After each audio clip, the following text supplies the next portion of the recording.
बिस्मिल्लाहिर्रहमानिर्रहीम अस्सलामु अलैकुम। यानी दीनी मिसाइल में खुश आमदीद करता हूँ। मेरी आज की इस वीडियो का मौजू है, किसी को भी मनाना हो तो ये वजीफ़ा पढ़ लीजिए, मछली की तरह तड़ता हुआ आएगा। वो कौन सा वजीफ़ा है, इसको किस तरह पढ़ना है, उसके बारे में मैं आपको तफसील से बताता हूँ। तो शुरू करते हैं आज की वीडियो। यानी लोगों के घरों में झगड़े रहते हैं, जिसकी वजह से मियाँ बीवी में नाचाकी हो जाती है और इसकी वजह से आपस की मोहब्बत ख़त्म हो जाती है। कई ख़वातीन तो ये बताती हैं कि 1 माह से 2 माह या फिर कई माह से वो नाराज़गी की वजह से अपने मेके में बैठी हैं। ससुराल से ना तो खामद आता है और ना ही और कोई राज़ी करने के लिए आता है, जिसकी वजह से वो बहुत परेशान है। और इस तरह से बाद मर्द हजरात भी ये शिकायत करते हैं कि बीवी नाराज़ होकर मेके चली गई है और वापस नहीं आ रही। राज़ी करने की कोशिश के बावजूद भी मसला हल नहीं हो रहा। तो ऐसे तमाम ख़वातीन और हज़रात के लिए इस तहरीर में हम एक ऐसा नुस्खा बता रहे हैं कि जिसकी बरकत से हर किस्म की नाराज़गी इंशाअल्लाह ख़त्म हो जाएगी। न सिर्फ आपस में सुलह होगी बल्कि आपस में प्यार और मोहब्बत में भी इजाफ़ा होगा। याद रहे कि यह अमल अल्लाह के 2 सिफाती नामों का है, जो कि बहुत ही ख़ास और मुजर्रब है। ये अल्लाह के सिफाती नाम कौन कौन से हैं, इन नामों का वजीफ़ा आपने कैसे करना है। याद रखिए कि आज हमारे घरों में जितने भी झगड़े हैं, परेशानियां हैं और फितने हैं, सब दीन से दूरी की वजह से हैं। अगर हम अपनी ज़िंदगी को इस्लामी तालीमात और आप सल्लल्लाहु अलैहि वसल्लम की पैरवी में बसर करना शुरू कर दें तो हमारे घरों में तमाम झगड़े और फितने ख़त्म हो जाएंगे और हमारा घर अमन व आशी का गहवारा बन जाएगा। क्योंकि इस्लाम में हमें प्यार और मोहब्बत, सब्र, बर्दाश्त और हुस्न अखलाक का दर्स देता है।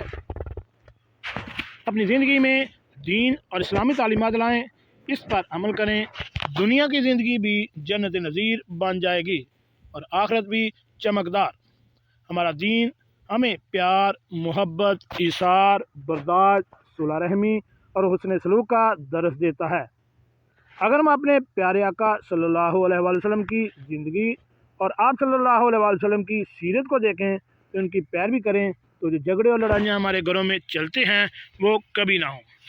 लेकिन जब दीन से दूरी होगी, इस्लामी तालीमात का पता नहीं होगा, तो वह दिलों में हसद, कीना, बुग़्ज़ जैसी बीमारियाँ जन्म लेंगी।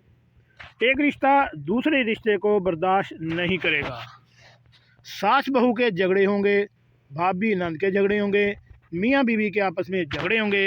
इसलिए ज़रूरी है कि आज ही से हर शख्स इस बात का तहैया करे कि अपनी ज़िंदगी को दीनी तालीमात से आरास्ता करेगा, जिसमें सब छोटे बड़े मौजूद हों और रोज़ाना हदीस का दर्स भी हो। रोज़ाना आप सल्लल्लाहु अलैहि वसल्लम की सीरत से 1 या 2 औराक पढ़े जाएं, फिर देखें कि इस दर्स की बरकत से किस तरह से घर का माहौल बदलता है। इसके साथ नमाज की पाबंदी, तलावत की पाबंदी, ज़िक्र और अज़कार की पाबंदी और सदक़ात का एहतमाम करना ऐसे अमाल हैं कि जिनके बारे में मुसलमानों को ताकीद करने की ज़रूरत नहीं है। लेकिन अफसोस से कहना पड़ता है कि आज हमारे घरों में इन अमाल की पाबंदी नहीं की जा रही। घरों में परेशानियों की वजह ये ही है। जब तक हमारे बुज़ुर्ग इन अमाल की पाबंदी करते थे, इनकी ज़िंदगियाँ पुरसकून थीं। लेकिन आज हमने नमाज तलावत को छोड़ दिया, जिसकी वजह से हर तरह की परेशानी में मुब्तला हैं।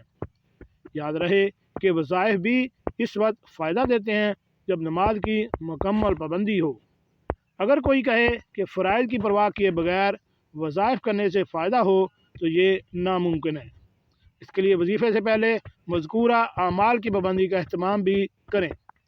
वजीफ़े का तरीका: ये वजीफ़ा इशा की नमाज के बाद करना है। 100 दानों वाली तस्बीह ले लें और अल्लाह के इन 2 नामों या हनान या हलीम को 100 मरतबा पढ़ना है। याद रहे कि दोनों नामों को आपने इकट्ठा पढ़ना होगा। इंशाअल्लाह बहुत ज़्यादा फ़ायदा हासिल होंगे। अव्वल आखिर तादाद में दरूद पाक लाजमी पढ़ें। वजीफ़ा मुकम्मल करने के बाद जिस शख्स के दिल में आपकी नफ़रत पैदा हो गई हो या जो शख्स आपसे नाराज़ हो चुका हो, इस शख्स के दिल में मोहब्बत पैदा करने की दुआ करें। अल्लाह से आपस की मोहब्बत और सुलह की दुआ करें اور اس عمل کو 11 یا پھر 21 دن تک جاری رکھیں۔ انشاءاللہ اللہ کے فضل سے بہت جلد صلح ہو جائے گی۔ اللہ تعالیٰ ہم سب کا حامی و ناصر ہو۔ جی ناظرین، کیسا لگا آج کا ہمارا یہ وظیفہ؟ ایسی معلوماتی ویڈیو حاصل کرنے کے لیے میرے اس چینل دینی مسائل کو